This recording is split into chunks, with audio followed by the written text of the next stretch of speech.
Live, local, breaking news. This is WYFF News 4 at 6 in high definition.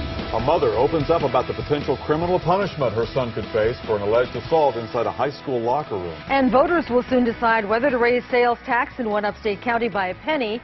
We hear from those for and against the increase tonight. We'll have the stories in a bit, but first, a live look at our Asheville Skycam. Meteorologist Chris Justice joins us too. And Chris, you say we're in for some quite chilly weather tonight, especially the mountains? Yeah, in fact, there's a frost advisory in effect up there where temperatures will fall into the middle 30s overnight. Right now, not too bad. In fact, you're wondering, it's not going to be that cold outside, but once the sun goes down with clear skies, temperatures are going to plummet. Currently 60 degrees in downtown Asheville, at 64 in Hendersonville, 69 now in Greenville, 72 still down in Abbeville. But overnight, temperatures are going to fall rather quickly, especially once the sun goes down. We're talking about 55 degrees by around 9 o'clock. The Asheville area is where it's really going to cool down quickly. We're talking about 51 by 8, 48 degrees by 9 o'clock. And that's why there is a frost advisory in effect until 9 a.m. tomorrow morning from Mitchell and Yancey counties, northern McDowell County, the mountains of Rutherford and Polk County, includes all of Buncombe County and Henderson County, also Brevard and southern Jackson County involved in this advisory for the potential for some frost. There will be freezing and frost conditions in the higher elevations, but the frost has already affected those areas, so the growing season's over. More on a cool forecast for you coming up here in just a few minutes. We'll see you later, Chris. Thank you. 5 high school football players accused of a locker room assault are set to turn themselves in to law enforcement tomorrow. That's according to the mother of one of those players. She talked to WYFF News 4's Mike McCormick. He is live and local at the Greenville County Law Enforcement Center. Mike, what can you tell us?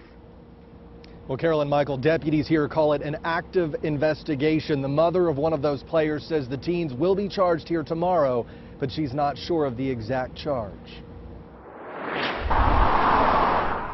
5 varsity football players were not at school here at Blue Ridge High today. They've been suspended and could be expelled. That's according to the school district. It's just horseplay, and they were all horseplaying. And it sounds and looks worse than what it is. Lori Rainey says her son is one of the players in trouble. School district officials say the players were involved in an act of bodily harm against a 9th grade C-team player on Tuesday.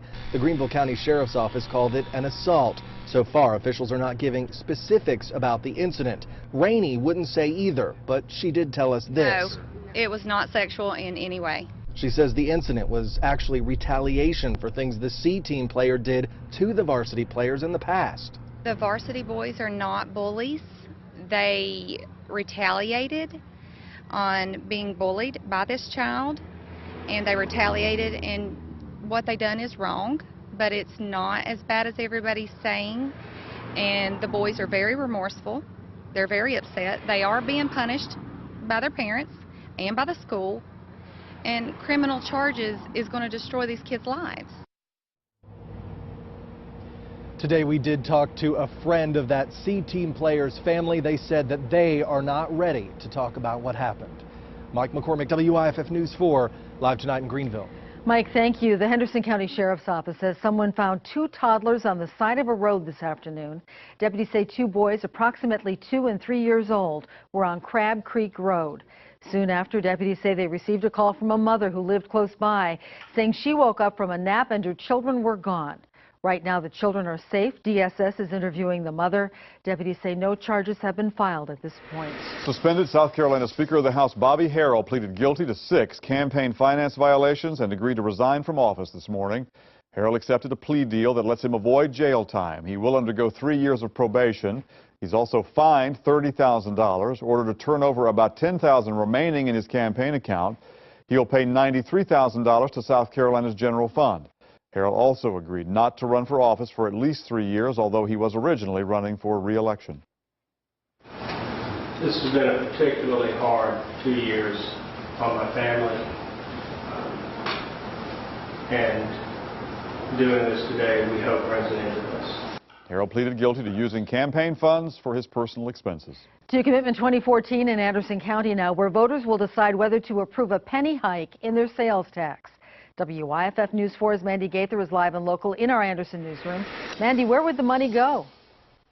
The referendum says 20% of it would go towards lowering property taxes, the other 80% towards helping schools. It's a proposal that supporters say would help schools in all 5 Anderson County districts. Money raised from a penny sales tax increase would fund school repairs and improvements and go towards paying down the current debt. In Districts 3, 4, and 5, it would also help build a shared career center. This can be a game changer for this community. Anderson District 5 Superintendent Tom Wilson says the increase would not be on groceries, gas, or prescription drugs, and he says up to 30% of the revenue would come from people who travel to Anderson County. The sales tax is a lot more appealing, I think, than going to the property owners and hitting them with a $20 million bond that we can do out of our 8% money. That will be a significant property tax increase. But I do have a disagreement with the penny sales tax. During a meeting with Anderson County Council, Senator Kevin Bryant spoke out against the proposed increase, saying districts already get money for the students they have. As for Wilson, saying property taxes would have to be increased if this referendum doesn't pass. This is the same district that spent nearly $400,000 remodeling a boardroom. So I'm sure there's things like that we're not aware of. Bryant says there are several increased sales taxes across the state that amount to $1.7 billion. He says that will destroy our economy. I mean, think about low income, think about seniors on a fixed income. We're just getting nickeled and dimed and pennied to death, and we just can't afford it. The penny sales tax referendum will be on the ballot for Anderson County voters November 4th. And for links to each school district and lists of what each plans to do with the money raised, you can go to our website, WYFF4.com. Just click the On TV section. Mandy Gaither, WYFF News 4 Live in the Anderson Newsroom. Thank you, Mandy. Former Florida Governor Jeb Bush is in South Carolina tonight, hitting the campaign trail with Governor Nikki Haley. The two made a campaign stop in Greenville this afternoon, and WYFF News 4's Gabrielle Komorowski was there.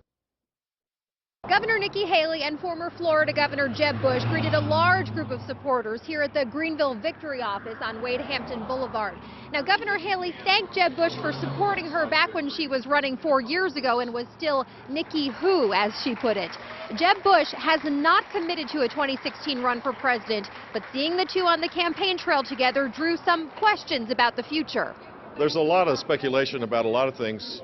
And I'll make up my mind about that later on this year, at the end of the year.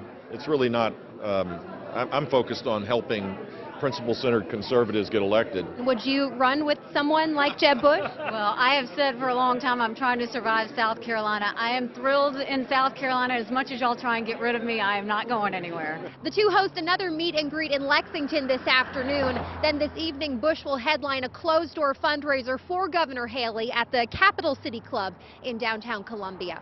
In Greenville, Gabrielle Komorowski, WYFF News 4. Senator Lindsey Graham was on the campaign trail today as well, but not for his own election. He spoke at an event for Republican Senate candidate Joni Ernst in Iowa. She's running against Democratic U.S. Representative Bruce Braley. Latest polls say the race is too close to call. But as for the South Carolina Senate race, Graham is confident. I'm up for election November the 4th. Yes. Somebody asked me, are you doing well? I said I must be, or I should come to Iowa. I think I'm doing well. I tend to do better when I leave the state, so thanks for having me. Lindsey Graham faces Democrat Brad Hutto and petition candidate Thomas Ravenel in the Senate race. Quick update here. A major wreck shut down all the northbound lanes of I-85 in Spartanburg County this afternoon. It was a huge mess. Troopers said it happened around the 69-mile marker. That's between the exit for I-85 business and the exit to I-26. But let's check out things now. All cleaned up, traffic moving along as it should. An Oconee County man is charged with murder after deputies believe he strangled his girlfriend. The coroner's office says on Monday the body of Alana Carpenter was found in her boyfriend's home on West South Broad Street. That's in Walhalla. Initially, investigators thought the 27-year-old may have died from a possible alcohol or prescription drug overdose. However, an autopsy revealed that Carpenter died from manual strangulation. Her boyfriend, 30-year-old Caleb Linnert, has been charged with murder and remains in the Oconee County Detention Center.